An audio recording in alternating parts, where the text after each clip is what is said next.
সামনে যারাই আসছে এমবাপ্পেরা উড়িয়ে দিচ্ছে, বিশ্বকাপে নিজেদের আধিপত্য জাহির করছে। মেসিকে টেক্কা দিয়ে এমবাপ্পে বিশ্বকাপে একের পর এক গোল করছেন। মরক্কোর বিপক্ষেও 2-0 গোলের সহজ জয়। টানা তৃতীয়বারের মতো বিশ্বকাপের সেমিফাইনালে এমবাপ্পে ডেম্বেলেরা।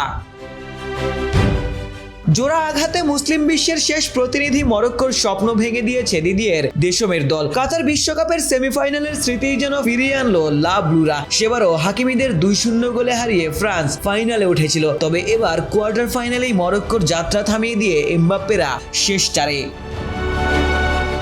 ম্যাচের শুরু থেকেই ফ্রান্স আক্রমণাত্মক ফুটবল খেলেছে। প্রথমার্ধেই গোলের বেশ কয়েকটি সুযোগ তৈরি করেছে। লুকাস দিনের দুর্দান্ত দূরপাল্লার শট ক্রসবারে লেগে ফিরে আসে। 25 মিনিটে কিলিয়ান এমবাপ্পে পেনাল্টি থেকে গোল করার সুযোগ পেয়েছিলেন, তবে ইয়াসিন বুনো অবিশ্বাস্য দক্ষতায় পেনাল্টি ফিরিয়ে দিয়েছেন। মরক্কো কিপার প্রথমার্ধে কোনো গোল করার সুযোগই দেননি।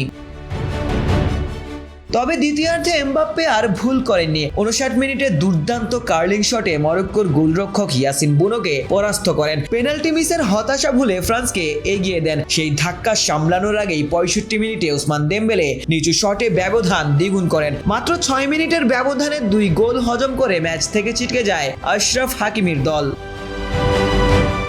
মরক্কো শেষ পর্যন্ত লড়াই চালিয়ে গেলেও ফ্রান্সের জমাটরক্ষণ ভাঙতে পারেনি। পুরো ম্যাচে মাত্র একটি শট লক্ষ্য ভেদ করলেও গোলের সুযোগ তৈরি হয়নি। অন্যদিকে বল দখল আর আক্রমণে ফ্রান্স পরিষ্কার আধিপত্য দেখায়। শুরু থেকে শেষ পর্যন্ত ম্যাচ নিজেদের নিয়ন্ত্রণেই রাখে।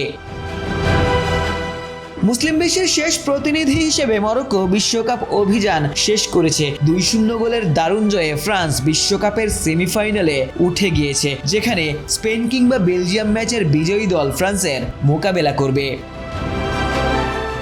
আশিক সারোয়ার, নিউজ 24।